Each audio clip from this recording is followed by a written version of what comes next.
Bienvenue sur Africa 24 dans cette nouvelle édition du 12-15. Voici les titres.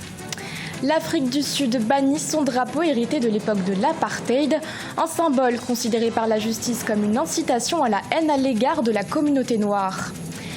Au Nigeria, l'économie se retrouve menacée. Le pays est poursuivi par la justice britannique qui lui réclame des dédommagements d'une valeur de 9 milliards de dollars. Et enfin, au Rwanda, le gouvernement prévoit de renforcer des subventions accordées à la mutuelle de santé. Une contribution financière d'une valeur de 6 milliards de francs rwandais. Mais tout d'abord, au Soudan, le syndicat des femmes soudanaises demande 50% de postes dans le futur gouvernement. Mercredi 21 août, 2 femmes ont été investies au sein du Conseil souverain. Un premier pas pour la présidente du syndicat des femmes soudanaises, mais qui n'est toujours pas suffisant. À cette même date, le nouveau Premier ministre Abdallah Hamdok a lui aussi été investi. Il doit composer son cabinet d'ici le 28 août, un cabinet qui sera composé de 20 membres et dont fera partie des civils et des technocrates. Le drapeau hérité de l'apartheid est définitivement banni de l'espace public.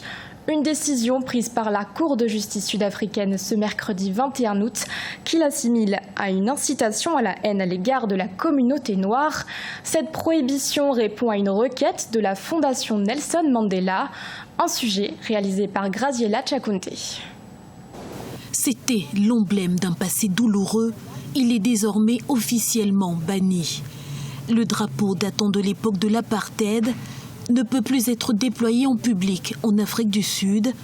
Ainsi, on a décidé la justice ce mercredi 21 août, considérant ce dernier comme un symbole d'incitation à la haine à l'égard de la communauté noire. Je dis donc à Mandela, à la nouvelle Afrique du Sud, puissance à la démocratie, puissance à l'égalité, puissance à une nation unie sous un même drapeau. Cette décision, accueillie avec joie par des millions de Sud-Africains, répond à une requête de la Fondation Nelson Mandela, requête formulée à la suite d'un tollé général provoqué par l'affichage de l'ancien drapeau lors d'une manifestation contre les attaques de fermiers blancs en 2017. Nous nous demandons où est la limite entre la liberté d'expression et le discours de haine. Selon notre argument, nous affichons quelque chose, un symbole, un drapeau. Même s'il s'agit d'un drapeau très offensant ou un symbole très offensant. Le simple affichage à nos yeux ne suffit pas pour que ce soit considéré comme un discours de haine. Le drapeau de l'apartheid avait été remplacé en 1994, date des premières élections nationales non raciales en Afrique du Sud, par le drapeau dit arc-en-ciel. Son utilisation reste toutefois ouverte dans le cadre artistique ou éducationnel strictement. En Algérie, l'ancien ministre du Travail et de la Justice, Tayeb Loub, a été transféré à la prison d'El Arash. Le politicien a été placé en détention provisoire pour, entre autres, abus de fonction et entrave au bon fonctionnement de la justice. En juillet 2019, Tayeb Loub avait également fait l'objet d'une interdiction de quitter le territoire national. L'Office central de répression de la corruption avait été chargé d'ouvrir une enquête pour des soupçons de corruption. L'économie nigériane pourrait se retrouver fragilisée. Le pays est attaqué par la justice britannique qui lui impose de payer des dommages et intérêts d'une valeur de 9 milliards de dollars. Une compensation financière visant à dédommager une entreprise britannique qui aurait été défavorisée au sein d'un projet qu'elle développait au sud du Nigeria, Farba Maroun. Suite à une décision de la justice britannique qui impose au Nigeria de payer des dommages-intérêts d'un montant de 9 milliards de dollars en compensation à une entreprise gazière, la position financière extérieure de la première économie d'Afrique est menacée. La société en question aurait été défavorisée dans un projet qu'elle développait dans le sud du Nigeria. C'est un gros choc extérieur pour le Nigeria si la décision se confirme parce que 9 milliards de dollars, ça représente pratiquement 20% des réserves de change du Nigeria. C'est pratiquement 3 fois les réserves de change de la CEMAC à l'heure actuelle. Donc, vous pouvez donc imaginer l'impact qu'une telle amende peut avoir sur l'économie nigériane. Conséquence, si une telle décision venait à être prise, le Nigeria devrait alors tenter de maintenir son niveau des réserves de change au-dessus des 43 milliards de dollars.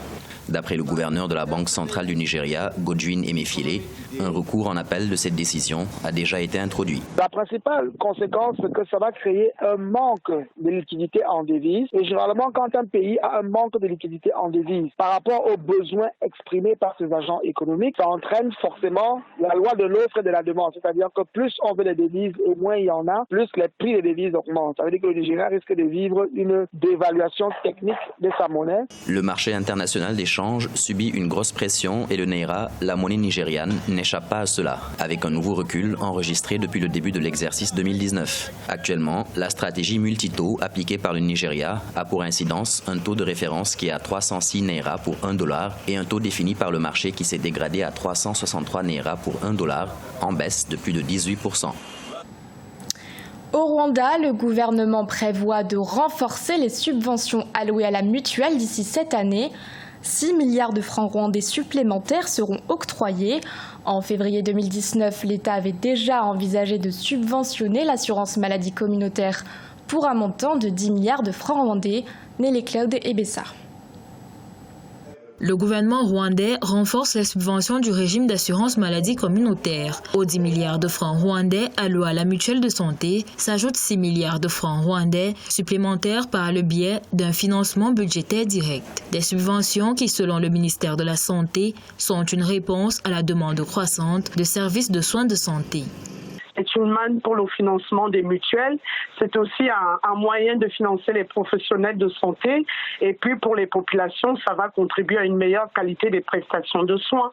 Parmi les autres sources de revenus du système d'assurance figurent 10% des redevances perçues sur les amendes routières et 3,5% du chiffre d'affaires annuel du secteur des télécommunications. Toutefois, le gouvernement souhaite trouver des options de financement plus durables pour protéger le régime contre de nouvelles insuffisances budgétaires. Il faut que le gouvernement rwandais signe des conventions avec des mutuelles sur la meilleure utilisation de cet argent en fonction de l'épidémiologie, des études épidémiologiques, en fonction des priorités de santé publique du gouvernement rwandais. Il faut être vigilant pour que les mutuelles aient une bonne répartition de cet argent. Le renforcement de la mutuelle de santé permettra de veiller à ce que les personnes continuent à bénéficier des soins de santé. Pour les experts du domaine, depuis que l'assurance maladie à base communautaire a été créée, le nombre de consultations ne cesse de croître, ce qui se traduit par des résultats très positifs, notamment plus aucun cas de paludisme grave au Rwanda.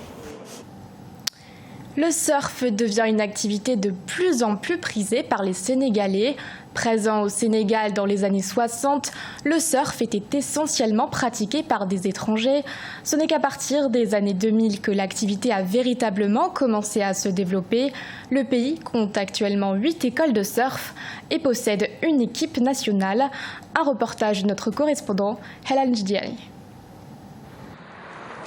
Un climat agréable, des vagues, une capitale située sur une presqu'île exposée aux vagues toute l'année. Le Sénégal devient de plus en plus le paradis du surf africain. Le pays n'était pas vraiment connu pour être une terre de surf. Pourtant, il existe une vraie scène du côté de Dakar, la capitale sénégalaise. L'engouement et le potentiel grandit de jour en jour et certains rêvent déjà de devenir des surfeurs professionnels. Je pense que les gens commencent à aimer le surf, commencent à comprendre ce que c'est vraiment le surf. Parce qu'au début, ils n'avaient pas l'opportunité de voir beaucoup de surfeurs, ils n'avaient pas beaucoup de matériel.